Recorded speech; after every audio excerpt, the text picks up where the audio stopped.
Feed ഫുട്ബോളിൻ്റെ മറ്റൊരു എപ്പിസോഡിലേക്ക് എല്ലാവർക്കും സ്വാഗതം. ഈ വീഡിയോയിൽ നമുക്ക് സംസാരിക്കാൻ പോകുന്ന ഇന്നലത്തെ പ്രീമിയർ ലീഗിലെ ബ്ലോക്ക് ബസ്റ്റർ മത്സരമായിട്ടുണ്ടായിരുന്ന ലിവർപൂൾ വേഴ്സസ് മാഞ്ചസ്റ്റർ സിറ്റി മത്സരത്തെക്കുറിച്ചിട്ടാണ്. അതായത് ആൻഫീൽഡിൽ ലിവർപൂൾ ഫാൻസിൻ്റെ ഇറ്റില്ലത്തിൽ വെച്ച് നടന്നിട്ടുണ്ടായിരുന്ന മത്സരത്തിൽ ആർണി സ്ലോട്ടിൻ്റെ ലിവർപൂൾ പെപ് ഗോർഡിയുടെ മാഞ്ചസ്റ്റർ സിറ്റിയെ 2-0 എന്നുള്ള സ്കോർ ലൈനിന് വളരെ കംഫർട്ടബിളായിട്ട് പരാജയപ്പെടുന്ന ചിത്രമാണ് നമ്മൾ കണ്ടത്. സത്യം പറയാലോ, ഈ ഒരു 2-0 സ്കോർ ലൈൻ മത്സരത്തിൻ്റെ സ്വഭാവത്തെ ജസ്റ്റിഫൈ ചെയ്യുന്ന തരത്തിലുള്ള ഒരു സ്കോർ ലൈനേ അല്ല. കാരണം എന്ന് വെച്ചാൽ ലിവർപൂൾ അക്ഷരാർത്ഥത്തിൽ ഈ മാൻ സിറ്റിയെ ഔട്ട് ക്ലാസ് ചെയ്ത, ഔട്ട് റൺ ചെയ്ത, ഔട്ട് പ്ലേ ചെയ്ത ഒരു മത്സരമായിരുന്നു നമ്മൾ കണ്ടിട്ടുണ്ടായിരുന്നത്. ലിവർപൂൾ കുറെ കൂടി ക്ലിനിക്കലായിരുന്നെങ്കിൽ മത്സരത്തിൻ്റെ സ്കോർ ലൈൻ പെപ് ഗോർഡിയോളയെ സംബന്ധിച്ചോളം കുറേ കൂടി വികൃതമായി പോയനെ എന്നുള്ള കാര്യം ഓർക്കേണ്ടതാണ്. കാരണം അത്തരത്തിലുള്ള ഒരു ടോട്ടൽ ഡോമിനൻസ് ആണ് നമുക്ക് ലിവർപൂളിൻ്റെ ഭാഗത്ത് നിന്ന് കാണാൻ സാധിച്ചത്.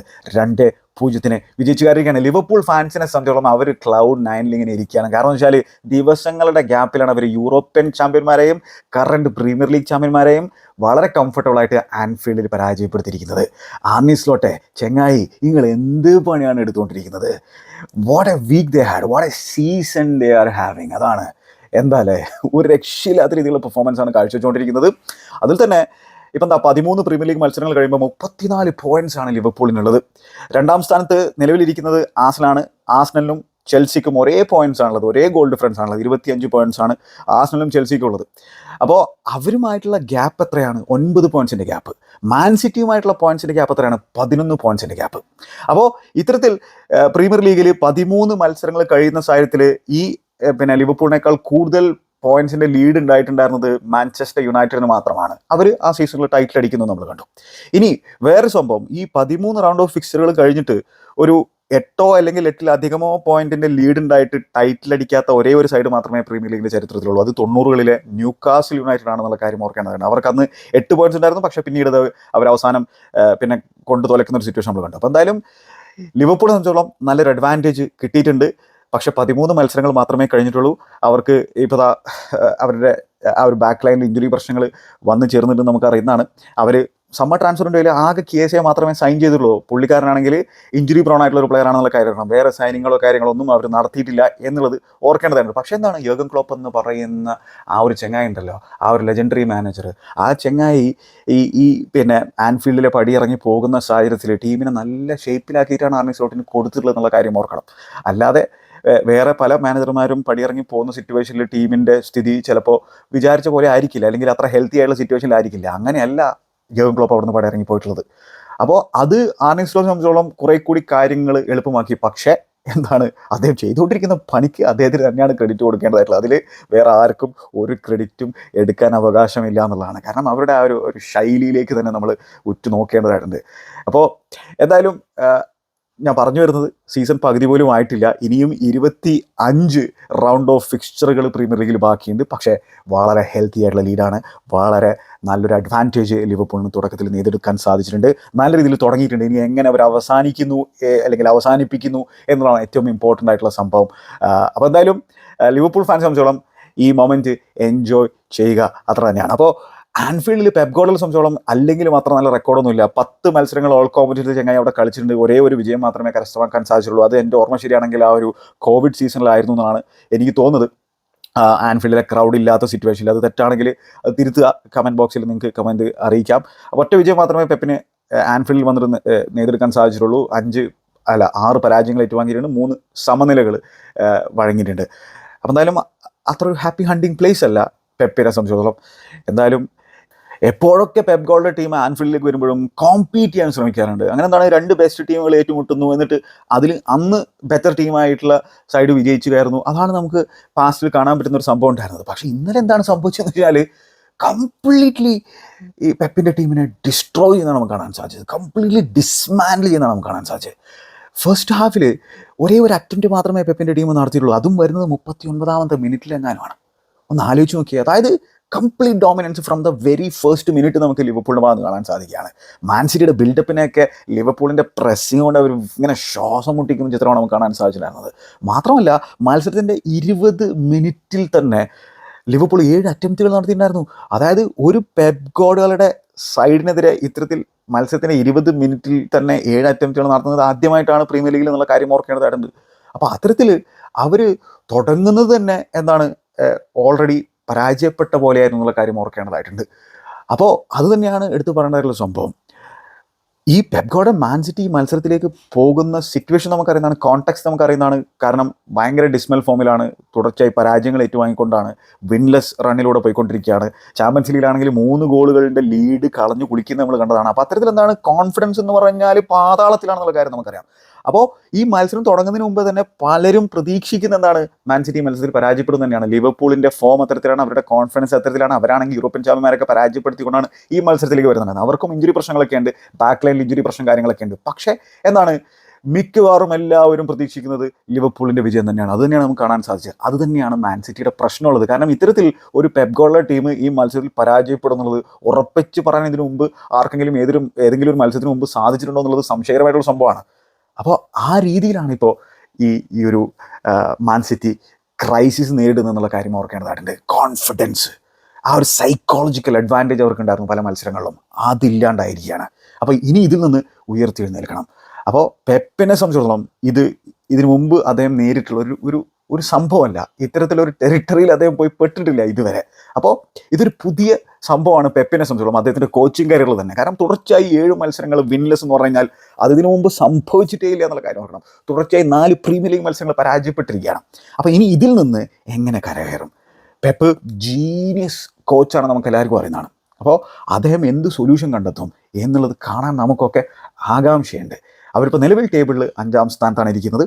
അവർ ആ ടോപ്പ് 4ൽ നിന്നും താഴേക്ക് വേണ്ടിയിട്ടുണ്ട്. പക്ഷേ എന്താണ്, 2ാം സ്ഥാനത്ത് 3ാം സ്ഥാനത്ത് ഇരിക്കുന്ന ചെൽസിക്കും ആർസണലുമായിട്ടുള്ള അവരുടെ പോയിന്റ്സ് ഡിഫറൻസ് വെറും 2 മാത്രമാണെന്നുള്ള കാര്യം ഓർക്കേണ്ടതായിട്ടുണ്ട്. അപ്പോൾ ലിവർപൂളുമായിട്ട് 11 പോയിന്റ്സിൻ്റെ ഒരു വലിയ ഗ്യാപ്പ് ഉണ്ട്. പക്ഷേ സിറ്റിയെ സംബന്ധിച്ചിടത്തോളം ഉയർത്തി എഴുന്നേൽക്കണം. വലിയൊരു ഗർത്തത്തിലാണ് അവർ പെട്ടിരിക്കുന്നത്. അവിടെ നിന്ന് എങ്ങനെ പെപ് ഗാർഡിയോള ടീമിനെ കൈപിടിച്ചുയർത്തും എന്നുള്ളത് കാണാൻ ഒരു ആകാംക്ഷയുണ്ട്. പക്ഷേ പെപ്പ് റാറ്റിൽഡ് ആണെന്നുള്ള കാര്യത്തിൽ യാതൊരു സംശയം വേണ്ട. ഇന്നലെ ആൻഫീൽഡിൽ 2-0 എന്നുള്ള സ്കോർ ലൈനിൻ്റെ ആ ഒരു ലീഡ് ലിവർപൂൾ എടുത്തതിന് ശേഷം ലിവർപൂൾ ഫാൻസ് അങ്ങോട്ട് എൻജോയ് ചെയ്യുകയാണ് ആൻഫീൽഡിൽ. അവർ you are getting sucked in the morning എന്നുള്ള തരത്തിലുള്ള ആ ഒരു ചാൻറ്റിങ് ഇങ്ങനെ പെപ്പിനെ നോക്കിയിട്ട് പിന്നെ പാടുന്ന സാഹചര്യത്തിൽ പെപ്പ് അതിന് റിയാക്ട് ചെയ്യാൻ നിന്നു ആള്. പക്ഷേ ഇതിൽ വേറൊരു സംഭവം എന്താണെന്ന് വെച്ചാൽ ഇതിനെ പല മീമുകളായിട്ട് ആളുകൾ മാറ്റിമറിക്കുന്നുണ്ട് എന്നുള്ളതാണ്. അത് ബാൻറ്റർ മെറ്റീരിയലാക്കിയിട്ട് യൂസ് ചെയ്യുന്നുണ്ടെന്നുള്ളതാണ്. ശരിയാണ്, 6 പ്രീമിയർ ലീഗ് ടൈറ്റിൽ എന്നുള്ളത് തന്നെയാണ് അദ്ദേഹം കാണിച്ചു കൊടുത്തതെങ്കിലും എന്താണ്, അവസാനത്തെ 7 മത്സരങ്ങളിൽ 6 പരാജയപ്പെട്ടു എന്നതാണ് അദ്ദേഹം കാണിക്കുന്നത് ചിലർ പറയുന്നു.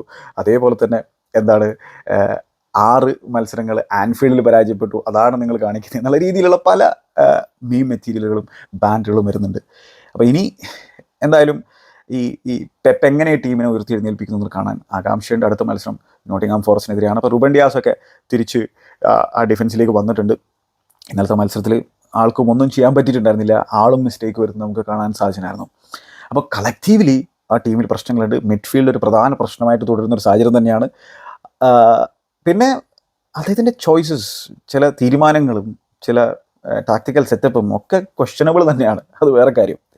പിന്നെ റീബിൽഡ് എന്ന് പറഞ്ഞാൽ അതൊരു ഡിഫറെൻറ്റ് ബോൾ ഗെയിം ഓൾ ടുഗദറാണ്. അതാണ് പെപ്പ് ഇനി അവിടെ ചെയ്യേണ്ടതായിട്ടുള്ളത്. അതാണ് എങ്ങനെ അദ്ദേഹം ചെയ്യുന്നത് കാണാൻ നമ്മൾ കാത്തിരിക്കുന്നത്. ഇഞ്ചുറി പ്രശ്നങ്ങളും പരിപാടികളും അവർക്കുണ്ട് എന്നുള്ളത് നമുക്കറിയാം. പക്ഷെ അതോടൊപ്പം തന്നെ ക്വാളിറ്റി പ്ലെയേഴ്സ് അവിടെ ഉണ്ടായിരുന്നു, എന്നിട്ടും അങ്ങനെ നടക്കുന്നില്ല. അപ്പോൾ ഇനി നമുക്ക് മത്സരത്തിൻ്റെ കാര്യത്തിലേക്ക് തിരിച്ച് വരുമ്പോൾ ആർണി സ്ലോട്ടിൻ്റെ ടീം, ഞാൻ കഴിഞ്ഞ വീഡിയോയിൽ പറഞ്ഞിട്ടുള്ള സംഭവമാണ്, അവർക്ക് പല രീതിയിൽ ഒരു മത്സരത്തിൽ തന്നെ കളിക്കാൻ പറ്റുന്നതാണ്. അതൊരു സംഭവം തന്നെയാണ്. അതായത് ഈ മത്സരം അവരെങ്ങനെയാണ് തുടങ്ങിയത് നമുക്കറിയാം. അതായത് 4-2-4 എന്നുള്ള രീതിയിൽ സോബോസ്ലായാണ് പിന്നെ അറ്റാക്കിംഗ് മിഡ്ഫീൽഡർ സ്റ്റാർട്ട് ചെയ്തിരുന്നത്. പുള്ളിക്കാരനും ബാക്കി 3 ഫോർവേഡുകളും 3 അറ്റാക്കിംഗ് പ്ലേയേഴ്സും അങ്ങോട്ട് പ്രസ് ചെയ്യുക എന്ന് പറഞ്ഞാൽ പിന്നെ വീർപ്പ് മുട്ടിക്കുകയാണ് മാൻ സിറ്റി സംബന്ധിച്ചോളം. അവരാണെങ്കിൽ മാൻ സിറ്റി ബാക്കിൽ നിന്ന് തന്നെ ഷോർട്ട് പാസസ് വെച്ച് ബിൽഡ് ചെയ്യുക. ഒർട്ടേഗയാണ് കീപ്പറാക്കിയിട്ട് ഈ മത്സരത്തിൽ സ്റ്റാർട്ട് ചെയ്തിട്ടുണ്ടായിരുന്നു. എഡേഴ്സിനെ ബെഞ്ചിൽ എത്തിയിട്ടുണ്ടായിരുന്നു. അങ്ങനെ ഒർട്ടേഗ മറ്റൊരു സെൻറ്റർ ബാക്കിനെ പോലെ പിന്നെ ബിൽഡപ്പ് ഫേസിൽ കളിക്കാൻ ശ്രമിക്കുകയാണ്. കാഞ്ചിയാണ് മറ്റൊരു സെൻറ്റർ ബാക്കാണ്. കാഞ്ചിനെ കുറച്ച് മുമ്പോട്ടേക്ക് ആ ബിൽഡപ്പ് ഫേസിൽ കയറ്റി നിർത്താനുള്ള ശ്രമം ഉണ്ടായിരുന്നു. നത്തനാക്കെ ഉണ്ടായിരുന്നു, റുബൻ ഡിയാസ് ഉണ്ടായിരുന്നു, കൈൽ വാക്കർ ഉണ്ടായിരുന്നു. ഇതാണ് അവരുടെ ഒരു ഡിഫെൻസീവ് ലൈൻ ഉണ്ടായിരുന്നത്. പക്ഷേ എന്താണ്, ഈ അക്കാഞ്ചിയൊക്കെ ബോൾ റിസീവ് ചെയ്യുമ്പോൾ ഈ ആൻഫീൽഡിലെ ക്രൗഡിന് മുമ്പിലും ഈ പിന്നെ ഒടുക്കത്തെ പ്രസ്സിങ്ങിന് മുമ്പിലും ഇടങ്ങറാവുക എന്ന് പറഞ്ഞു കഴിഞ്ഞാൽ ഒന്നും ചെയ്യാൻ പറ്റുന്നില്ല. ഇവരുടെ ബിൽഡപ്പ് എന്ന് പറഞ്ഞു കഴിഞ്ഞാൽ വളരെ ഇമ്പോർട്ടൻ്റ് ആയിട്ടുള്ള സംഭവമാണ് സിറ്റിയെ സംബന്ധിച്ചോളം. പക്ഷേ അവർക്ക് ലിവർപൂളിൻ്റെ പ്രസ്സിനെ മറികടക്കാൻ പറ്റുന്നില്ല. ഈ ലിവർപൂളിൻ്റെ പ്ലേയേഴ്സ് ആണെങ്കിൽ ഒരു എക്സ്ട്രാ എനർജിയോട് കൂടിയിട്ടാണ് കളിക്കുന്നത്. അപ്പോൾ തുടക്കത്തിൽ തന്നെ മിസ്റ്റേക്കുകൾ വരുത്തുന്നു. അങ്ങനത്തെ ഒരു ലിവർപൂൾ നമുക്ക് ഫസ്റ്റ് ഹാഫിൽ കാണാൻ പറ്റുന്നു. പൊസഷനും അവരാണ് കൂടുതലും ഡോമിനേറ്റ് ചെയ്തിട്ടുണ്ടായിരുന്നത്. അപ്പോൾ മോർ ദാൻ 50% പൊസഷൻ ലിവർപൂൾ ഉണ്ടായിരുന്നു ഫസ്റ്റ് ഹാഫിൽ. പക്ഷേ സെക്കൻഡ് ഹാഫിൽ സ്ഥിതി ഒന്ന് നോക്കി കഴിഞ്ഞാലോ, സെക്കൻഡ് ഹാഫിൽ പൊസഷൻ കൂടുതലും മാൻ സിറ്റിക്കായിരുന്നു. ഏകദേശം 35-36% പൊസഷൻ മാത്രമേ ആർണി സ്ലോട്ടിൻ്റെ ലിവർപൂളിന് ഉണ്ടായിട്ടുള്ളൂ. അപ്പോൾ സെക്കൻഡ് ഹാഫിൽ എന്താണ്, മാൻ സിറ്റി കുറേ കൂടി കൺട്രോൾ എടുക്കാനുള്ള ഒരു ശ്രമം ഉണ്ടായിരുന്നു സെക്കൻഡ് ഹാഫിന് തുടക്കം മുതൽ. അപ്പോൾ ആ ഒരു കാര്യത്തിൽ എന്താണ്, ലിവർപൂൾ വളരെ കാമായിട്ട് അവരുടെ മാനേജർ എങ്ങനെയാണോ, കമൻറ്റേറ്റേഴ്സ് പറയുന്ന പോലെ അവരുടെ മാനേജർ എങ്ങനെയാണോ അതേപോലെ തന്നെയാണ് അവർ കളിക്കുന്നത് എന്നുള്ളത്. ആ മാനേജർ നോക്കിക്കഴിഞ്ഞാൽ, ആർണി സ്ലോട്ടിനെ നോക്കിക്കഴിഞ്ഞാൽ വളരെ കമ്പോസ്ഡ് ആയിട്ടാണ് ചെങ്ങായി നമുക്ക് കാണാൻ പറ്റുക. അതേപോലെയാണ് ലിവർപൂൾ കളിക്കുന്നുണ്ടായിരുന്നത് സെക്കൻഡ് ഹാഫിൽ. അതായത് എന്താണ്, ഒന്നും റഷ് ചെയ്യുന്നില്ല, എന്നാൽ പ്രസ് ഉണ്ടോ, പ്രസ് ചെയ്യുന്നുണ്ട്. ആ 4-4-2 എന്നുള്ള രീതിയിൽ അഗ്രസീവ് പ്രസ് അല്ല, 4-3-3 എന്നുള്ള രീതിയിൽ പ്രസ് ചെയ്യുന്നു. പ്രത്യേകിച്ച് ആ ഒരു ഹാഫ് ലൈനിൻ്റെ അടുത്ത് നല്ല രീതിയിൽ പ്രസ് ചെയ്യുന്നുണ്ടായിരുന്നു. ആ രീതിയിൽ അങ്ങനെയൊക്കെ ചെയ്യുന്നുണ്ടായിരുന്നു. പക്ഷെ എന്താണ്, ഓക്കെ, നിങ്ങൾ ബോൾ കൊണ്ട് എന്താ ചെയ്യുക അന്ന് ഞങ്ങളൊന്ന് കാണട്ടെ എന്നുള്ള രീതിയിലാണ് ലിവർപൂളിൻ്റെ ആ ഒരു സെറ്റപ്പ് ഉണ്ടായിരുന്നത്. എന്നാലോ ഓഫ് ദ ബോൾ വളരെ കംഫർട്ടബിളാണ്. നിങ്ങൾ ചെയ്യാനുള്ള ചെയ്യേ, ബാക്കി ഞങ്ങൾ കാണിച്ചു തരാം എന്നുള്ള രീതിയിൽ വളരെ കംഫർട്ടബിൾ ഓഫ് ദ ബോളാണ്, വളരെ കംഫർട്ടബിൾ ഓൺ ദ ബോളാണ്. കൗണ്ടർ അറ്റാക്ക് ചെയ്യുമ്പോൾ ബ്രില്യൻ്റ് ആണ്, ഒടുക്കത്തെ പേസാണ്. സത്യം പറയാം, എനിക്ക് ലിവർപൂളിൻ്റെ ചില സമയത്തുള്ള ആ ഒരു കാംനെസ്സും പിന്നെ പെട്ടെന്നുള്ള ചട്ടപ്പട്ടേ എന്നുള്ള അറ്റാക്കും കാണുമ്പോൾ എനിക്ക് തോന്നുന്നത്, എനിക്ക് ഓർമ്മ വന്നിട്ടുണ്ടായിരുന്നത് ബോയിങ്ങിലെ ജഗതിയുടെ ആ ഒരു കഥ പറച്ചിലാണ്. ശങ്കരാടിനോട് പോയിട്ട് കഥ പറയുന്നത് നിങ്ങൾക്ക് ഓർമ്മ ഉണ്ടാവുമല്ലോ. ഭയങ്കര രസമായിട്ടല്ലേ ജഗതി ആ സീന് ഹാൻഡിൽ ചെയ്തിട്ടുള്ളത്. ഡയലോഗ് തെറ്റാനുള്ളൊരു സാധ്യതയുണ്ട്, എന്നാലും പറയാം. നിശ്ചലമായ നിശ, എങ്ങും നിശബ്ദത. അതായിരിട്ടിൽ നിന്നും ഒരാൾ പ്രത്യക്ഷപ്പെട്ടോ, 1 ബോംബ് 2 ബോംബ് 3 ബോംബ് ടേ ടേ ടേ എന്നുള്ള രീതിയിലാണ് ലിവർപൂളിൻ്റെ അറ്റാക്ക് ഉണ്ടായിരിക്കുക. വളരെ കാമായിരിക്കും, പിന്നെ അങ്ങോട്ട് ബും ബും ബും എന്ന് പറഞ്ഞിട്ട് അങ്ങോട്ട് അറ്റാക്ക് ചെയ്യുകയാണ്. അപ്പോൾ ആ രീതിയിൽ ഭയങ്കര രസമാണ് ചില സമയത്ത് ഇവരുടെ കളി കാണാൻ. പേഷ്യൻസ് ഉണ്ട്, എന്നാലോ ബോൾ കിട്ടിക്കഴിഞ്ഞാൽ ചില സാഹചര്യങ്ങൾ അവർ പറക്കൽ കണ്ടു കഴിഞ്ഞാൽ കൈയടിച്ച് പോകും. അതാണ്. അപ്പോൾ പല രീതിയിൽ ഇവന്മാർ കളിക്കാൻ പറ്റും. അതൊരു കിഡിലൻ സംഭവം തന്നെയാണ്. ഒരു മത്സരത്തിൻ്റെ ഇടയിൽ തന്നെയാണിതേ. അതായത് യോർഗൻ ക്ലോപ്പിൻ്റെ ശൈലി നമ്മൾ കണ്ടിട്ടുള്ളതാണ്. എന്ത് സംഭവിച്ചു കഴിഞ്ഞാലും ഒരേ 100 മൈൽസ് പെർ അവറിലാണ് കളിക്കുക. ആർണി സ്ലോട്ടിനെ സംബന്ധിച്ചിടത്തോളം 100 മൈൽസ് പെർ അവറിൽ കളിക്കാനും സാധിക്കും. അതോടൊപ്പം തന്നെ എന്താണ്, ഗിയർ താഴോട്ട് ഇറക്കി മെല്ലെ പോകാനും സാധിക്കും. അതാണ് ഗിയർ എപ്പോൾ ഷിഫ്റ്റ് ചെയ്യണമെന്നുള്ളത് കൃത്യമായിട്ട് ചങ്ങായി ടീമിനെ അറിയാമെന്നുള്ളതാണ്. അതൊരു സംഭവം തന്നെയാണ്. അപ്പോൾ അങ്ങനെ ഇനി നമ്മൾ മത്സരത്തിൽ ലിവർപൂളിന് വേണ്ടിയിട്ട് 2 ഗോളിൽ 1 ഗോൾ സെറ്റപ്പ് ചെയ്ത് കൊടുത്ത ആളും ആ രണ്ടാമത്തെ ഗോൾ അടിച്ച ആളിനെ കുറിച്ച് സംസാരിക്കാതിരിക്കാൻ പറ്റില്ലല്ലോ. ഈജിപ്ഷ്യൻ കിങ്ങിനെ കുറിച്ച് എങ്ങനെയാണ് സംസാരിക്കാതിരിക്കുക. മറ്റൊരു ബിഗ് ഗെയിമിൽ കൂടി ചങ്ങായി ഡെലിവറി ചെയ്തിരിക്കുകയാണ്. What A footballer man, what A footballer. അപ്പോൾ ഇതിൽ എനിക്ക് ഏറ്റവും ഇഷ്ടപ്പെടുന്ന സംഭവം എന്താണെന്നറിയാം. അതായത് ലിവർപൂളിൻ്റെ റയൽ മാഡ്രിഡിനെതിരെയുള്ള മത്സരത്തിൽ നമ്മുടെ മോസല പെനാൽറ്റി വിൻ ചെയ്യുന്നു. പക്ഷേ ആ പെനാൽറ്റി ചങ്ങായി പുറത്തേക്ക് അടിച്ച് കളയുന്നൊരു സാഹചര്യം നമ്മൾ കണ്ടു അല്ലേ. ഓക്കെ, അങ്ങനെ അത് സംഭവിക്കുന്നു. ഈ മത്സരത്തിലും സെക്കൻഡ് ഹാഫിൽ ഒരു ഗ്ലോറിയസ് 1v1 ഓപ്പർച്യൂണിറ്റി അദ്ദേഹത്തിന് കിട്ടിയിട്ടുണ്ടായിരുന്നു. അതും ചങ്ങായി ബാറിന് മുകളിലൂടെ അടിച്ച് കളയുന്ന ഒരു സിറ്റുവേഷൻ ഉണ്ടായിരുന്നു. അപ്പോൾ എന്താണ്, നല്ല ചാൻസിലാണ് അവിടെയൊക്കെ കളഞ്ഞു കുളിച്ചിട്ടുള്ളത്. പിന്നെയും പെനാൽറ്റി കിട്ടുകയാണ്. അപ്പോൾ ആ പെനാൽറ്റി കിട്ടുമ്പോൾ എന്താണ്, ആ പെനാൽറ്റി എടുക്കാൻ കുറച്ച് സമയം വൈകുന്നുണ്ട്. ആർഗ്യുമെൻറ്റ്സ് പോക്കറൊക്കെ നടത്തുന്നുണ്ട്, റുബൻഡിയാസ് റെഫറിയുമായിട്ട് നടത്തുന്നുണ്ട്, VR ചെക്ക് നടക്കുന്നുണ്ട്. അങ്ങനെ ആ ഒരു സാഹചര്യത്തിൽ എന്താണ് മോസല ചെയ്യുന്നത്? മോസല ആ ബോൾ ഇങ്ങനെ ജഗിൾ ചെയ്യുകയാണ്. എന്ത് പ്രഷർ! ബോൾ ഇങ്ങനെ ജഗിൾ ചെയ്തു. അവിടെ പ്രഷർ ഉണ്ടെങ്കിൽ ആ ജഗിൾ കംപ്ലീറ്റ് ചെയ്യാൻ പറ്റില്ല. ഇടയ്ക്ക് ബോളൊക്കെ താഴ്ത്തു പോകും. ഇല്ല, വളരെ സിമ്പിളായിട്ട് ജഗിൾ ചെയ്തിട്ട് കാമായിട്ട് കൂളായിട്ടിരിക്കുന്നു. പിന്നെന്താണ്, ആ റെസ്പോൺസിബിലിറ്റിയിൽ നിന്ന് ആൾ വഴുതി മാറുന്നില്ല എന്നുള്ളതാണ്. ആ പെനാൽറ്റി കിട്ടിയപ്പോൾ അത് എടുക്കാൻ നിൽക്കുകയാണ്. അത് എന്താണ്, 2-0 ആക്കാനുള്ള ഗോൾഡൻ ഓപ്പർച്യൂണിറ്റിയാണ്. ആ പെനാൽറ്റി എടുക്കുന്നു, ആ റെസ്പോൺസിബിലിറ്റി ഏറ്റെടുക്കുന്നു, മനോഹരമായിട്ട് അത് ഗോളാക്കി മാറ്റുന്നതിന് ശേഷം അവിടെ പോയിട്ട് ആ ഇരുന്നിട്ടുള്ള സെലിബ്രേഷൻ ഉണ്ടല്ലോ, അതൊരു ഒന്നൊന്നര സെലിബ്രേഷൻ തന്നെയാണ്. അപ്പം അങ്ങനെ മോസല എന്ന് പറയുന്ന ചങ്ങായി അതൊരു ജിന്നാണ്, ഒരു രക്ഷയില്ലാത്തൊരു ഫുട്ബോളറാണ്. വാവ്. അപ്പം അങ്ങനെ പ്രീമിയർ ലീഗിൻ്റെ ചരിത്രത്തിൽ ഒരു മത്സരത്തിൽ അസിസ്റ്റും ഗോളും പ്രൊവൈഡ് ചെയ്തതിൻ്റെ റെക്കോർഡ് ഇതുവരെ വെയിൻ റൂണിൻ്റെ പേരിലായിരുന്നു. 36 തവണ ഒരു മത്സരത്തിൽ ഗോളും അസിസ്റ്റും അദ്ദേഹം പ്രൊവൈഡ് ചെയ്തിട്ടുണ്ട്. ആ ഒരു 36-ാം നമ്പറിലേക്ക് ഇപ്പോൾ മോസല എത്തിയിരിക്കുകയാണെന്നുള്ള കാര്യം ഓർക്കണം. മോസലയുടെ പിന്നെ കോൺട്രാക്ട് സിറ്റുവേഷനിൽ ഇപ്പോഴും പ്രശ്നങ്ങളും കാര്യങ്ങളുണ്ട്. കഴിഞ്ഞ മത്സരത്തിന് ശേഷം അദ്ദേഹം ഓൾമോസ്റ്റ് തൻ്റെ സ്ഥിതി അകത്ത് എന്നുള്ളതിനേക്കാൾ പുറത്താണ് എന്നുള്ള രീതിയിലാണ് അദ്ദേഹം പറഞ്ഞിട്ടുണ്ടായിരുന്നത്. അതേപോലെ തന്നെ ഈ മത്സരത്തിന് ശേഷം ഇത് ചിലപ്പോൾ തൻ്റെ ആൻഫീൽഡിലെ മാൻ സിറ്റിക്കെതിരെയുള്ള അവസാനത്തെ മത്സരമായിരിക്കും എന്നുള്ള കാര്യങ്ങളൊക്കെ അദ്ദേഹം പറഞ്ഞിട്ടുണ്ട്. അതായത് കോൺട്രാക്ട് സിറ്റുവേഷനിൽ ഇപ്പോഴും ഒരു ക്ലാരിറ്റി ഇല്ല. പിന്നെ അത് എത്രയും പെട്ടെന്ന് ലിവർപൂൾ സോൾവ് ചെയ്യുന്നതായിരിക്കും നല്ലതെന്നാണ് എനിക്ക് തോന്നുന്നത്. കാരണം ചെങ്ങായനെ വിട്ടുകൊടുക്കാൻ സമയമായിട്ടില്ല.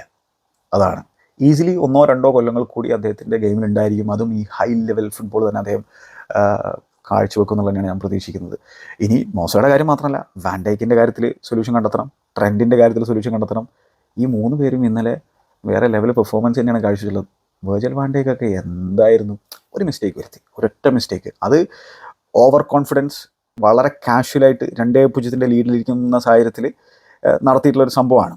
അപ്പോൾ അത് എന്താണ്, കോൺസെൻട്രേഷൻ്റെ ഒരു പ്രശ്നവും ആ ഒരു കോൺഫിഡൻസ് അങ്ങോട്ട് ഉച്ചസ്ഥായിലെത്തിയിട്ടുള്ള സാഹചര്യത്തിൽ വരുത്തിയിട്ടുള്ള മിസ്റ്റേക്കാണ്. ആ മിസ്റ്റേക്ക് ഒഴിവാക്കി വെച്ച് കഴിഞ്ഞാൽ വാൻ ഡൈക്ക് ഉണ്ടല്ലോ, വാൻ ഡൈക്ക് ജാതി പെർഫോമൻസാണ് കാഴ്ചിട്ടുള്ളത്. ക്ലിയറൻസുകൾ നടത്തുന്നു, ബ്ലോക്ക് നടത്തുന്നു, അറ്റാക്കിങ്ങിൽ കോൺട്രിബ്യൂട്ട് ചെയ്യാണ്. അദ്ദേഹത്തിൻ്റെ ഒരു വല്ലാത്തൊരു റണ്ണൊക്കെ ഉണ്ടായിരുന്നു. ആ ഒരു ഡിഫൻസിൽ നിന്നും ബോളുമായിട്ടുള്ള ഡ്രിബിൾ ചെയ്തിട്ടുള്ള പോക്കൊക്കെ കാണാൻ രസമായിരുന്നു. പിന്നെ കോർണറുകൾ എന്നുള്ള അദ്ദേഹത്തിൻ്റെ എങ്ങനെയാണ് ചെങ്ങനെ ഗോൾ അടിക്കാതിരുന്നത് എനിക്ക് മനസ്സിലാക്കാൻ പറ്റുന്നില്ല. ഒരു ഹെഡറൊക്കെ അടിച്ചതിന് ശേഷം എങ്ങനെയാണ് അത് മിസ് ചെയ്ത് നമുക്ക് പുള്ളിക്കാൻ പോലും മനസ്സിലാക്കാൻ പറ്റുന്ന സിറ്റുവേഷൻ ഉണ്ടായിരുന്നു. കാരണം അത്തരത്തിലുള്ള ഫ്രീ ഹെഡറുകൾ അദ്ദേഹത്തിന് കിട്ടുന്നതായിരുന്നു. മാൻ സിറ്റിയുടെ സെറ്റ് പീസിൽ ഡിഫെൻഡിങ് ഓഫളായിരുന്നു.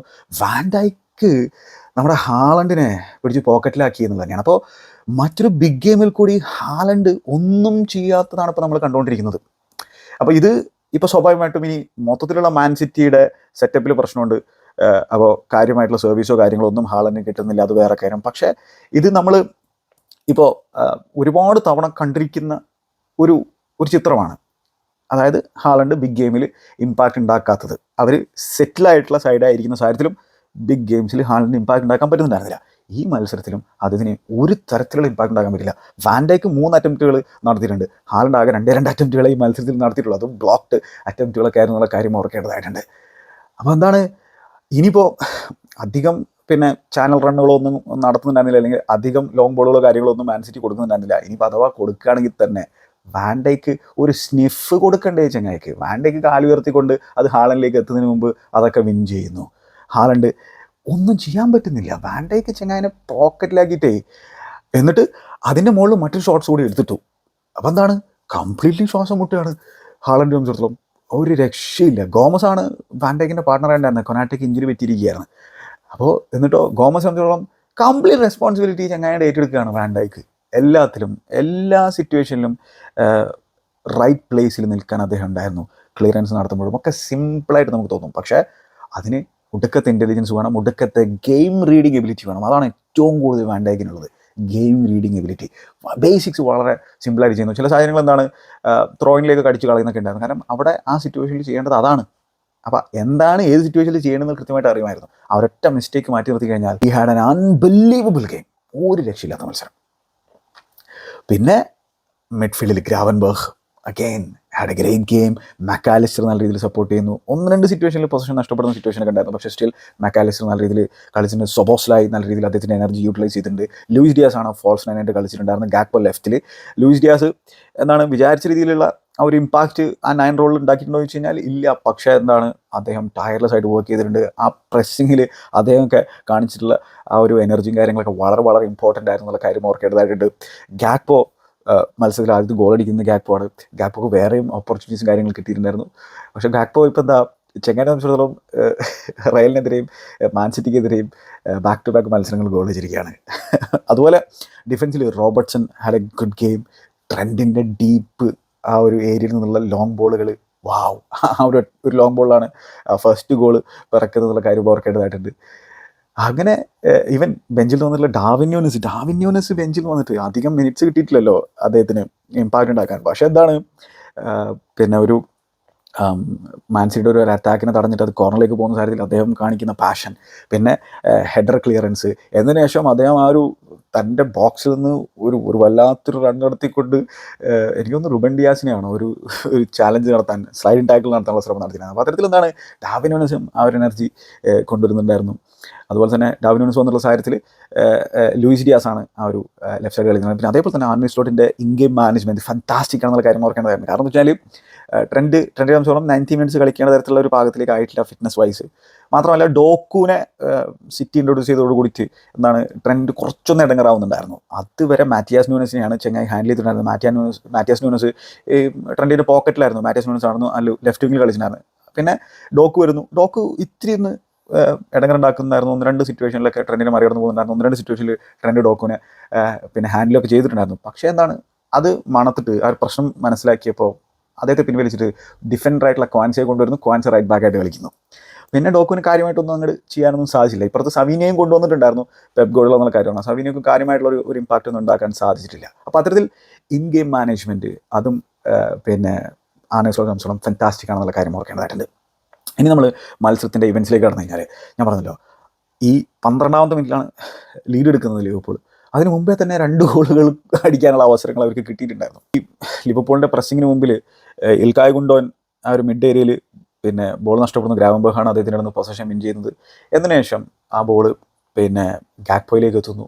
ഗാക്പോ ഒന്നിങ്ങോട്ട് കട്ടിൻ സൈഡ് ലെഫ്റ്റിൽ നിന്ന് കട്ടിൻ സൈഡ് ഷോട്ട് അടിക്കുന്നു. പക്ഷേ അത് ലൂയിസ് ഡിയാസിൻ്റെ കാലിലാണ് തട്ടിയിട്ടുണ്ടായിരുന്നത്. അത് കുറച്ചുകൂടെ ബെറ്ററായിട്ട് ആ ഷോട്ട് അൺലീഷ് ചെയ്യണമായിരുന്നു, കുറച്ചുകൂടെ നേരത്തെ അൺലീഷ് ചെയ്യണമായിരുന്നു. ലൂയിസ് ഡിയാസ് ഓഫ് സൈഡ് ആയിരുന്നു. അതേപോലെ തന്നെ അക്കാഞ്ചി ബോൾ ഗിവ് അവേ ചെയ്യുന്നു. ഗ്രാവൻബർഗ് എന്നിട്ട് ആ ബോളുമായിട്ട് അങ്ങോട്ട് മുമ്പോട്ട് പോയി. ഗ്രാവൻബർഗിനെ കുറിച്ച് കമൻറ്റേറ്റർ പറഞ്ഞത് ആളൊരു 6 ആണ് 8 ആണ് 10 ആണെന്നുള്ളതാണ്. കറക്റ്റാണത്. അപ്പോൾ അങ്ങനെ ആൾ ബോൾ വിൻ ചെയ്തിട്ട് ആ ബോക്സിലേക്ക് പോയിട്ട് ഒരു കട്ട് ബാക്ക് കൊടുക്കുന്നു നമ്മുടെ സൊബോസ്ലായുടെ ഫസ്റ്റ് ടൈം ഷോട്ട്. പക്ഷേ അതിൽ പവർ ഉണ്ടായിരുന്നില്ല, അല്ലെങ്കിൽ അത് ഗോളാകേണ്ട ഒരു സംഭവമായിരുന്നു. അതേപോലെ തന്നെ ആ ഒരു ലെഫ്റ്റ് സൈഡിലുള്ള ലിവർപൂളിൻ്റെ പ്രസ് അവർ ബോൾ വിൻ ചെയ്യുന്നു. അത് സൊബോസ്ലായുടെ ഒരു ഷോട്ടിലാണ് കലാശിച്ചിട്ടുണ്ടായിരുന്നത്. ഫാന്റാസ്റ്റിക് സ്ട്രൈക്കാണ് അത്. ഓർത്തേക സേവ് ചെയ്യുന്ന ഒരു സാഹചര്യം നമ്മളുണ്ടായിരുന്നു. പിന്നെ എന്താണ്, കോർണർ ലഭിക്കുന്നു. ഷോർട്ട് കോർണർ എടുക്കുന്നു. ഷോർട്ട് കോർണർ എടുത്തിട്ട് സൊബോസ്ലായി റൈറ്റ് ഹാഫ് സ്പേസിൽ നിന്ന് ആ ഡീപ്പ് ഏരിയയിലേക്ക് ക്രോസ് കൊടുക്കുന്നു. അപ്പോൾ കോർണറിനായിട്ട് വാൻ ഡൈക്ക് അവിടെ വന്ന് നിൽക്കുന്നുണ്ട്. വാൻ ഡൈക്കിൻ്റെ ഹെഡർ അത് ഫാർ പോസ്റ്റിൽ തട്ടി പുറത്തേക്ക് പോവുകയാണ്. അതിൽ പിന്നെ നമ്മൾ റീപ്ലേ കാണുമ്പോൾ ഫിംഗർ ടിപ്സ് ഉണ്ട് ഓർട്ടേഗയുടെ നിങ്ങൾ കാണാൻ സാധിക്കും. അപ്പോൾ അത്തരത്തിലുള്ള മൊമെൻറ്റ്സ് ഉണ്ടായിരുന്നു. ഈ ഗോളിന് മുമ്പാണ് ഇതൊക്കെ, പിന്നെയാണ് ഗോൾ വരുന്നത്. അപ്പോൾ ഗോൾ വന്നത് എങ്ങനെയാണെന്ന് വെച്ച് കഴിഞ്ഞാൽ ഈ കോർണർ സിനാരിയോ കഴിഞ്ഞിട്ട് ട്രെൻഡ് പുറകിലേക്ക് പോവുകയാണ്. അപ്പോൾ ട്രെൻഡ് തൻ്റെ ആ റൈറ്റ് ബാക്ക് ഏരിയയിലല്ല നിൽക്കുന്നത്. എന്തായാലും ആ ഒരു ലിവർപൂളിൻ്റെ ഏരിയയിൽ ടെറിട്ടറിയിൽ ബോൾ അദ്ദേഹം റിസീവ് ചെയ്യുന്ന ഒരു സെൻറ്റർ ബാക്കിൻ്റെ അടുത്ത് നിന്ന് തൊട്ട് പിന്നെ ഒരു ഡിഫൻസീവ് മിഡ്ഫീൽഡർ റോളാണ് അദ്ദേഹം നിൽക്കുന്നത് വേണമെങ്കിൽ നമുക്ക് പറയാം. അവിടെ നിന്ന് ആൾ ആ ഒരു സ്പേസിലേക്ക് ബോൾ കൊടുക്കുകയാണ്. ഫാന്റാസ്റ്റിക് ബോളാണ്. അവിടേക്ക് സല ഓടിയെത്തുന്നത് അദ്ദേഹത്തിന് അറിയാം. റൈറ്റ് ചാനലിലേക്കാണ് ബോൾ കൊടുത്തിട്ടുണ്ടായിരുന്നത്. ആ ബോൾ കൊടുത്തതിന് ശേഷം സല അതിലേക്ക് ഓടിയെത്തുന്നു. അക്കാഞ്ചിയാണ് സലയ്ക്ക് അടുത്തുള്ളത്. അക്കാഞ്ചി എന്ത് തേങ്ങയാണ് ചെയ്യുന്നതാണ്. അതായത് സലയെ ക്ലോസ് ഡൗൺ ചെയ്യുന്നില്ല, ബാക്ക് ഓഫ് ചെയ്യുന്നു. സലയ്ക്ക് എളുപ്പമാക്കി കൊടുത്തു കാര്യങ്ങൾ. എന്നതിന് ശേഷം പിന്നെ അവിടെ നിന്ന് സല പിക്ക് ചെയ്തിട്ടുള്ള പാസ് ഉണ്ടല്ലോ, ആ ത്രൂ ബോൾ ഉണ്ടല്ലോ, എൻ്റെ പൊന്നി ചങ്ങായിമാർ, ആ റൈറ്റ് സൈഡിൽ നിന്ന് ആ ഗാക്പോയുടെ റണ്ണ് പിക്ക് ചെയ്യാനുള്ള ആ ഒരു ബോൾ അതൊരു ഫാന്റാസ്റ്റിക് സാധനമാണ്. അപ്പോൾ അതിൽ ആ ക്രോസ് തടയാൻ അക്കാഞ്ചിക്ക് സാധിക്കുന്നില്ല, അക്കയ്ക്ക് സാധിക്കുന്നില്ല. പിന്നെ കൈൽ വാക്കറിൻ്റെ പുറകിലൂടെയാണ് നമ്മുടെ ഗാക്പോ വന്നിട്ട് അത് ഒരു ടാപ്പിൻ ഗോൾ അടിക്കുന്നത്. അപ്പോൾ അവിടെ ഒരു ഓഫ് സൈഡ് ലൈനൊക്കെ കീപ്പ് ചെയ്യാനുള്ള ശ്രമമാണ് നടത്തിയിട്ടുണ്ടായിരുന്നത്. പക്ഷേ കൈൽ വാക്കറിനെ സംബന്ധിച്ചോളം ഈ ഫാർ പോസ്റ്റിലൂടെയുള്ള ഈ റണ്ണ്, ഈ ബാക്ക് പോസ്റ്റിലൂടെയുള്ള റണ്ണ്, അത് അദ്ദേഹത്തെ സംബന്ധിച്ചിടത്തോളം ഒരുപാട് തവണ അത് ആളെ എക്സ്പോസ് ചെയ്യപ്പെട്ടുള്ള സംഭവമാണ്. വീണ്ടും എക്സ്പോസ് ചെയ്യപ്പെടുന്നു. ഗാക്പോ ചങ്ങായി കണ്ടിട്ട് പോലുമില്ല, ഗാക്പോ ഗോൾ അടിക്കുന്നു, സല്യൂട്ട് ചെയ്യുന്നു ആൻഫീൽഡിലെ ക്രൗഡിനെ. അങ്ങനെയാണ് പിന്നെ ആദ്യത്തെ ഗോൾ ലിവർപൂൾ അടിക്കുന്നത്. അപ്പോൾ ഇതിൽ മാൻസിയുടെ സെറ്റപ്പിലുള്ള പ്രശ്നങ്ങൾ, അതിലേക്ക് നമുക്ക് കടക്കണം. അപ്പോൾ മിഡ്ഫീൽഡിൽ ആരാണ്? ഇൽക്കായ് ഗുണ്ടോ, ബെർണാർഡോ സിൽവ. അപ്പോൾ ഇത് എന്താണ്, ബോൾ വിന്നർ ഇല്ല എന്നുള്ളത് ഒരു പ്രശ്നം തന്നെയാണ്. പിന്നെ എന്താണ്, ഇവർ ഈ ലിവർപൂളിൻ്റെ പ്രസ്സിങ്ങിനെ കണ്ടിട്ട് വീണ്ടും എന്താണ് ആ പ്രസ്സിനെ ബീറ്റ് ചെയ്യാനുള്ള ശ്രമം ഷോർട്ട് ബിൽഡപ്പിലൂടെ ശ്രമിക്കുകയാണ്. നടക്കുന്നില്ല എന്ന് കണ്ടിട്ട് വീണ്ടും ചെയ്തുകൊണ്ടിരിക്കുന്നത് പെപ്പിൻ്റെ ശൈലിയാണ്. അവരതിൽ പ്രോഗ്രാം ചെയ്യപ്പെട്ടുള്ളൊരു സൈഡാണ്. പക്ഷേ എന്താണ്, ലോങ് ബോളുകൾ കൊടുത്തിട്ട് അത്തരത്തിൽ ചാനലിലൂടെയുള്ള റണ്ണ് നടത്താനുള്ള ശ്രമം ഒന്നും ഉണ്ടായിരുന്നില്ല എന്നുള്ള കാര്യം പറയണം. അപ്പോൾ ഇതെന്താണ്, ലിവർപൂളിന് കാര്യങ്ങൾ കൂടുതൽ എളുപ്പമാകുന്ന സിറ്റുവേഷൻ ആയിരുന്നു. പിന്നെ ഇവരുടെ കോൺഫിഡൻസ് ലോ ആണ്. അപ്പോൾ ഇങ്ങനെ ബോൾ ഇങ്ങനെ നഷ്ടപ്പെടുത്തുകയാണ്. പിന്നെ മാറ്റിയാസ് നൂനസ് മിഡ്ഫീൽഡിൽ ഒരു പവറും കാര്യങ്ങളൊക്കെ കൊണ്ടുവരാൻ പറ്റുന്ന തരത്തിലുള്ള പ്ലെയറാണ് മാറ്റിയാസ് നൂനസ്. അതിന് നാച്ചുറൽ പൊസിഷൻ മിഡ്ഫീൽഡാണ്. പക്ഷേ ആളെ ലെഫ്റ്റ് വിങ്ങിൽ കളിപ്പിക്കുന്നു. ആൾക്കൊന്നും ചെയ്യാൻ പറ്റുന്നില്ല. ട്രെൻഡ് അദ്ദേഹത്തെ വളരെ ഈസിലി പിന്നെ ടാക്കിൾ ചെയ്യുന്നു. ആൾ ഡിഫെൻസീവ്ലി കോൺട്രിബ്യൂട്ട് ചെയ്യാനൊക്കെ ശ്രമിച്ചിട്ടുണ്ടായിരുന്നു. വേറെ കാര്യം, നല്ലൊരു കിഡിലൻ ഇൻ്റർസെപ്ഷനൊക്കെ അദ്ദേഹം നടത്തിയിട്ടുണ്ട്. അതിലേക്കൊക്കെ നമുക്ക് വരാം, സെക്കൻഡ് ഹാഫിൻ്റെ തുടക്കത്തിലാണ്. പക്ഷേ ന്യൂനസിനൊന്നും ചെയ്യാൻ പറ്റില്ല. റൈറ്റ് സൈഡിൽ ആരാണ് വിട്ട് പ്രൊവൈഡ് ചെയ്യുന്നത് ആർക്കും അറിയില്ല. ഫോർഡനൊക്കെ നോൺ എക്സിസ്റ്റൻ്റ് ആയിരുന്നു മത്സരത്തിലുള്ള കാര്യം ഓർക്കണം. ഫോർഡൻ സംബന്ധിച്ചോളം ദുരന്തം സീസൺ, ഒരു ഇമ്പാക്ട് ഉണ്ടാക്കുന്നില്ല. പ്രീമിയർ ലീഗിൽ ഇതുവരെ ഗോൾ അടിച്ചിട്ടില്ല ഫോർഡൻ. റൈറ്റ് സൈഡിൽ ആരാണ് വിട്ട് പ്രൊവൈഡ് ചെയ്യുന്നത് ആരുമില്ല. അപ്പോൾ അങ്ങനെയാണ്. അപ്പോൾ ലിവർപൂളിനെ സംബന്ധിച്ചിടത്തോളം അവർക്ക് എന്താണ് ഈസി ആയിട്ട് ഈ മാൻ സിറ്റി സൈഡിനെ ഡിഫെൻഡ് ചെയ്യാൻ സാധിക്കുന്നുണ്ടായിരുന്നു. അവരുടെ ബിൽഡപ്പിനെ തടഞ്ഞാൽ മതി. ബാക്കി പിന്നെ ഇവിടെ സെറ്റപ്പിൽ നിന്ന് പ്രശ്നം ഉണ്ടായിരുന്നു. പിന്നെ ഇൽക്കായ് ഗുണ്ടോൻ സെക്കൻഡ് ഹാഫിൽ പോയതിനു ശേഷം ബെർണാർഡോ സിൽവയാണ് ഡീപ്പ് അല്ലെങ്കിൽ ഒരു ഡിഫെൻസീവ് മിഡ്ഫീൽഡറായിട്ട് കളിക്കുന്നുണ്ടായിരുന്നത്. അപ്പോൾ അതും ഒരു പ്രശ്നമായിരുന്നു. ആൾ അത്തരത്തിലൊരു പൊസിഷനിൽ കംഫർട്ടബിൾ അല്ല. ലോൺ DMനെ പോലെയാണ് പലപ്പോഴും കളിക്കുന്നുണ്ടായിരുന്നത്. അതൊക്കെ എന്ത് സെറ്റപ്പാണ് എനിക്ക് മനസ്സിലാക്കാൻ പറ്റുന്നില്ല. ആ ഒരു ഏജിങ് മിഡ്ഫീൽഡാണ് ഓൾറെഡി. അതിൻ്റെ ഒപ്പം ബെർണാർഡോ സിൽവയുടെ അത്തരത്തിലുള്ള പണിയൊക്കെ ലിവർപൂളിനെതിരെ ചെയ്യാൻ പറഞ്ഞു കഴിഞ്ഞാൽ എന്താണിത്. ഗോളിന് ശേഷം ട്രെൻഡിൻ്റെ മറ്റൊരു ലോങ് ബോൾ കൂടി ഉണ്ടായിരുന്നു സലയ്ക്ക് കൊടുത്തിട്ടുണ്ടായിരുന്നു. പക്ഷേ ഇത്തവണ സാക്കയായിരുന്നു സലയുടെ കൂടെ ഉണ്ടായിരുന്നു. സാക്ക അത് ഡിഫെൻഡ് ചെയ്യുന്ന സിറ്റുവേഷൻ നമ്മൾ കാണാൻ പറ്റുന്നുണ്ടായിരുന്നു. എന്നിട്ട് അതിൽ നിന്നുള്ള കോർണറിൽ നിന്ന് വാൻ ഡൈക്കിൻ്റെ ആ ഒരു ഹെഡർ ജസ്റ്റ് പുറത്തേക്ക് പോകുന്ന സിറ്റുവേഷൻ ഉണ്ടായിരുന്നു. പിന്നെ സലയുടെ ഒരു ട്രിവേല ക്രോസ് ഒക്കെ ഗാക്പോ കൊടുത്തിട്ടുണ്ടായിരുന്നു. ഗാക്പോ ബോക്സിൽ വീണു. ഗാക്പോണോ ലൂയിസ് ഡിയാസ് ആണോ എന്തായാലും ബോക്സിൽ വീണ്ടാനത് പെനാൽറ്റി കൊടുക്കേണ്ട തരത്തിൽ സംഭവമൊന്നുമില്ല. ആകെ റിക്കോ ലൂയിസിൻ്റെ ഒരു ഷോട്ട് അത് പുറത്തേക്ക് പോകുന്നതാണ് നമുക്ക് കാണാൻ പറ്റുന്നത്. അതാണ് മാൻ സിറ്റിയുടെ ഫസ്റ്റ് ഹാഫിലെ ഏക അറ്റംപ്റ്റ്. സെക്കൻഡ് ഹാഫിൽ അവർ 7 അറ്റംപ്റ്റുകൾ കൂടി നടത്തി. അങ്ങനെ 8 അറ്റംപ്റ്റുകൾ, 2 എണ്ണമേ ടാർഗറ്റിലേക്ക് അടിക്കാൻ സാധിച്ചുള്ളൂ. അതിൽ ഒരെണ്ണം പറഞ്ഞാൽ റുബൻ ഡിയാസിൻ്റെ ഔട്ട്സൈഡ് ദ ബോക്സ് ഒരു അറ്റംപ്റ്റ് ഒക്കെയാണ്. അത് വളരെ കംഫർട്ടബിളായിട്ട് ഉരുണ്ടുണ്ട് പിന്നെ ചെങ്ങായുടെ കൈകളിലേക്ക് പോയിട്ടുണ്ടായിരുന്നു. കെലർ റംസോളം കാര്യമായിട്ടൊന്നും ചെയ്യാണ്ടായിരുന്നില്ല. ആ വാൻഡൈക്കിൻ്റെ മിസ്റ്റേക്കിൽ കെവിൻ ഡെ ബ്രൂയിൻ്റെ അറ്റംപ്റ്റ് അദ്ദേഹം നല്ല രീതിയിൽ കയറി വന്നിട്ട് പിന്നെ തടയുന്ന ഒരു സിറ്റുവേഷൻ നമ്മൾ കണ്ടു. അത് മാത്രമേ ഉണ്ടായിരുന്നുള്ളൂ. കെലർ റംസോളം ഒരു ഫീൽഡ് ആയിരുന്നു. ആളാ പോസ്റ്റിൽ കയറിയിട്ട് വെറുതെ നിൽക്കുകയായിരുന്നു. ആകെ ഡിസ്ട്രിബ്യൂട്ട് ചെയ്യുക എന്നൊരു സംഭവമായിരുന്നു. ചില സാഹചര്യങ്ങളിൽ പ്രസ് വെയിറ്റ് ചെയ്യുക എന്നുള്ളൊരു പരിപാടി മാത്രമേ ചെയ്യാനുണ്ടായിരുന്നുള്ളൂ. പിന്നെ സെക്കൻഡ് ഹാഫിൽ ഈ നമ്മുടെ റോബർട്ട്സിൻ്റെ ഒരു ഫാന്റാസ്റ്റിക് ത്രൂ ബോൾ ഉണ്ടായിരുന്നു. എൻ്റെ പൊന്നോ, വാട്ട് എ ബോൾ മാൻ! അത് ഗോളാകേണ്ട സാധനമായിരുന്നു. ആ ഒരു ഡെലിവറിക്കൊക്കെ ഗോളാണ്. അതെങ്ങനെയാണ് വരുന്നത് വെച്ചാൽ മാൻ സിറ്റിയുടെ ഒരു കോർണർ വളരെ കംഫർട്ടബിളായിട്ട് ലിവർപൂൾ അത് ഹാൻഡിൽ ചെയ്യുന്നു. അങ്ങനെ കെലഹർ റോബർട്ട്സിന് പാസ് കൊടുക്കുകയാണ്. റോബർട്ട്സൺ എന്നിട്ട് ലെഫ്റ്റിലൂടെ റൺ ചെയ്തിട്ട് ഈ പിന്നെ ഗാക്പോയുടെ റണ്ണ് പിക്ക് ചെയ്യാണ്. What A ball! ഗാക്പോയെ സംബന്ധിച്ചോളം അദ്ദേഹം അത് ഫിനിഷ് ചെയ്യണമായിരുന്നു. പക്ഷേ അദ്ദേഹം ഷോട്ട് കാര്യത്തിൽ തന്നെ ഓർട്ടേക്ക് കയറി വരുന്നുണ്ട്. ഒപ്പം മാറ്റിയാസ് ന്യൂനസിൻ്റെ ഒടുക്കത്ത് വർക്ക് റേറ്റ് നമുക്ക് കാണാൻ പറ്റുന്നത്. അദ്ദേഹമാണ് വന്നിട്ട് അത് ഇൻ്റർസെപ്റ്റ് ചെയ്തിട്ടുണ്ടായിരുന്നത്. പിന്നെ സലയ്ക്ക് കിട്ടിയിട്ടുള്ള ഒരു ചാൻസ് ഉണ്ടല്ലോ സെക്കൻഡ് ഹാഫിൽ, അതൊരു 1.5 ചാൻസ് ആയിരുന്നു. അതിൽ ബെർണാഡോ സിൽവയാണ് മിസ്റ്റേക്ക് വരുത്തിയിട്ടുണ്ടായിരുന്നത്. ബെർണാഡോ സിൽവ പിന്നെ പൊസിഷൻ കളയുന്നു. അത് സല നല്ല രീതിയിൽ ആൻറ്റിസിപ്പേറ്റ് ചെയ്തിട്ട് അക്കാഞ്ചിയുടെ അടുത്ത് വിൻ ചെയ്യുന്നു. അതിനുശേഷം 1v1 സിറ്റുവേഷനാണ്. ഗോളാകുമെന്നാണ് നമ്മളെല്ലാവരും കരുതിയിരുന്നത്. പക്ഷേ അത് ബാറിന് മുകളിലൂടെ അടിച്ച് കളയുന്ന സിറ്റുവേഷൻ ഉണ്ടായിരുന്നു. അഗെയിൻ ലിവർപൂൾ ആ ഒരു മിഡ്ഫീൽഡ് ഏരിയയിൽ ബോൾ വിൻ ചെയ്തിട്ടുണ്ടായിരുന്നു. എന്നതിന് ശേഷം എന്താണ് ഈ സലയുടെ റണ്ണ്, സല റൈറ്റ് സൈഡിൽ ബോൾ റിസീവ് ചെയ്യുന്നിട്ട് ലെഫ്റ്റിലേക്ക് റൺ ചെയ്തിട്ട് ബോക്സിന് പുറത്ത് ഒരു അറ്റംപ്റ്റ് നടന്നു. വേറെയും റണ്ണേഴ്സ് അതിന് കൂടെ നിന്നു. ആ ഓപ്ഷൻ അത് പിക്ക് ചെയ്തില്ല. അതും ഷോട്ട് അടിക്കുന്നു. അത് പുറത്തേക്ക് പോകുന്ന സിറ്റുവേഷൻ ഉണ്ടായിരുന്നു. പിന്നെ എങ്ങനെയാണ് രണ്ടാമത്തെ ഗോൾ വരുന്നത്? അപ്പോൾ അതിനു മുമ്പ് ചേഞ്ചസും കാര്യങ്ങളൊക്കെ വരുത്തിയിട്ടുണ്ടായിരുന്നു. ഞാൻ പറഞ്ഞല്ലോ, ഡോക്കുവിനെയും സവീനെയും കൊണ്ടുവരുന്നത് ഏകദേശം 58ാമത്തെ മിനിറ്റിലാണ്. ഇൽക്കായ് കൊണ്ടുവന്നെ പിൻവലിച്ചിട്ട് ന്യൂനസിനെയും പിൻവലിച്ചിട്ടുണ്ടായിരുന്നു. 73ാമതിലാണ് ഗാക്പോയെ പിൻവലിച്ചുകൊണ്ട് ഡാർവിൻ ന്യൂനസിനെ കൊണ്ടുവരുന്നത്. ഖോൻസയും കൊണ്ടുവരുന്നത് 73ാം മിനിറ്റിലാണ്. പെനാൽറ്റി വിൻ ചെയ്യുന്നത് അതിൽ നമുക്ക് കൃത്യമായിട്ടും ജഗതിയുടെ ഡയലോഗിനായിട്ട് ഈ ഒരു സിറ്റുവേഷൻ ഉപയോഗിക്കാൻ പറ്റും. അതായത് കെലഹർ ബോൾ ഇട്ടിങ്ങനെ നിൽക്കുന്നു, വളരെ കാമായിട്ട് നിൽക്കുന്നു, പ്രസ് വെയിറ്റ് ചെയ്യുകയാണ്. അപ്പോൾ മാൻ സിറ്റിയുടെ പ്രസ്സിനെ ഇൻവൈറ്റ് ചെയ്യുന്നതിന് ശേഷം ഒരു ലോങ് ബോൾ കൊടുക്കുകയാണ്. അപ്പോൾ അവിടെ സിനാരിയോയിൽ സത്യം പറഞ്ഞാൽ അക്കാഞ്ചിയൊക്കെ അല്ലെങ്കിൽ മാൻ സിറ്റിയൊക്കെ കംഫർട്ടബിളായി ഡിഫെൻഡ് ചെയ്യേണ്ട ഒരു സിറ്റുവേഷനാണ്. സല അക്കാഞ്ചിയെ പ്രസ് ചെയ്യുന്നു, ഹെഡ് ചെയ്തിട്ട് അത് തൻ്റെ അടുത്ത് നിൽക്കുന്ന തൻ്റെ ഡിഫൻസീവ് പാർട്ണറായിട്ടുള്ള റുബൻ ഡിയാസിന് കൊടുക്കുകയാണ്. റുബൻ ഡിയാസിന് അവിടെ ഡാർവിൻ ന്യൂനസ് പ്രസ് ചെയ്യുകയാണ്. അപ്പോൾ ഡിയാസിൻ്റെ അടുത്ത് നിന്ന് അവിടെ ഡാർവിൻ ന്യൂനസ് വിൻ ചെയ്യുന്നു. കൈൽ വാക്കർ കണ്ടിട്ട് ആ സിറ്റുവേഷൻ പിന്നെ രക്ഷിക്കാമെന്ന രീതിയിൽ അദ്ദേഹം കയറി വരുന്നു. പക്ഷേ അദ്ദേഹത്തിൻ്റെ പുറകിലൂടെ ലൂയിസ് ഡിയാസ് ഓടി വരുന്നുണ്ട്. അത് ചങ്ങായി കാണുന്നില്ല. അല്ലെങ്കിൽ അത് കൈൽ വാക്കറിനെ അടിച്ചു കളയാനോ എന്തെങ്കിലുമൊക്കെ ചെയ്യാൻ പറ്റുമായിരുന്നു. പക്ഷേ ലൂയിസ് ഡിയാസ് വന്നിട്ട് അവിടെ ബോൾ വിൻ ചെയ്യുന്നു. സാല ഓഫ് സൈഡ് പൊസിഷനിലായിരുന്നു ഉണ്ടായിരുന്നത്. പക്ഷേ സാല ആ ഒരു പിന്നെ ഗെയിമിൽ ഇൻവോൾവ് പോലും അല്ല ആ ഒരു സിറ്റുവേഷൻ എന്നുള്ള കാര്യം ഓർക്കണം. അപ്പോൾ അത്തരത്തിലുള്ള ആ ഒരു കാര്യം ഉന്നയിച്ചിട്ടുണ്ട് ആരോഗ്യം. എന്തായാലും ലൂയിസ് ഡിയാസുമായിട്ട് ബോക്സിലേക്ക് പോകുന്നു. ഓർട്ടേക്ക് വന്നിട്ട് അദ്ദേഹത്തെ ഫൗൾ ചെയ്യുന്നു. സാല അഗെയിൻ അവിടെ ഇൻവോൾവ് അല്ല. ഒരു 5 യാർഡോ 6 യാർഡോ ഒക്കെ ദൂരത്താണെന്നുള്ള കാര്യം ഓർക്കേണ്ടതായിട്ട്. അപ്പോൾ അങ്ങനെ പെനാൽറ്റി കൺസിഡർ ചെയ്യണം. അവിടെ അക്കാഞ്ചിക്ക് വേണമെങ്കിൽ അത് സിറ്റുവേഷൻ ഹാൻഡിൽ ചെയ്യാമായിരുന്നു, ഡിയാസിന് ഹാൻഡിൽ ചെയ്യാമായിരുന്നു, വാക്കറിന് ഹാൻഡിൽ ചെയ്യാമായിരുന്നു. പക്ഷേ ഇൻഡിവിജ്വൽ എറേഴ്സ് സംഭവിച്ചിരിക്കുകയാണ്. പക്ഷേ ഞാൻ പറഞ്ഞ പോലെ എന്താണ് കാമായിട്ടിരിക്കുന്ന ലിവർപൂൾ പെട്ടെന്ന് അങ്ങോട്ട് ഇറപ്റ്റ് ആകുകയാണ്. ആ സിറ്റുവേഷനിലൊക്കെ നമ്മൾ കണ്ടിട്ടുണ്ടായിരുന്നത്. അവർക്ക് ആ ഒരു സിറ്റുവേഷനിലുള്ള ആ ഒരു ചാൻസ് അവിടെ ഉണ്ട് എന്നുള്ളത് മനസ്സിലാക്കാൻ സാധിച്ചു. അവരത് അറ്റാക്ക് ചെയ്യുന്നു, വിൻ ചെയ്യുന്നു. മോസല പെനാൽറ്റി അടിക്കുന്നു 2-0. പിന്നെന്താണ് ഒരു ഡിഫീറ്റഡ് മാനെ പോലെ തന്നെയാണ് പെപ് ഗോർഡിയോള നമുക്ക് കാണാൻ സാധിക്കുന്നുണ്ടായിരുന്നത്. അപ്പോൾ അതാണ് ആ മത്സരത്തെക്കുറിച്ച് എനിക്ക് പറയാനുള്ളത്. നിങ്ങളുടെ അഭിപ്രായങ്ങൾ കമൻറ്റ് ബോക്സിൽ രേഖപ്പെടുത്താൻ മറക്കരുത്. ലിവർപൂളിൻ്റെ അടുത്ത മത്സരം ന്യൂകാസിൽ യുണൈറ്റഡ് അവയാണ്. പിന്നെ മാൻ സിറ്റിയുടെ നോട്ടിംഗ്ഹാം ഫോറസ്റ്റ് ഹോം. ഇൻട്രസ്റ്റിംഗ് മത്സരമാണ് വരാനിരിക്കുന്നത്. ചെൽസിയുടെ ആസ്റ്റൺ വില്ലയ്ക്കെതിരെയുള്ള മത്സരത്തെക്കുറിച്ച് സംസാരിക്കണം. ബാങ്ങർ 4-0 മാഞ്ചസ്റ്റർ യുണൈറ്റഡ് വിജയിച്ച മത്സരത്തെക്കുറിച്ച് സംസാരിക്കണം. മറ്റദ്ദേഹത്തിലാകാം. Good bye.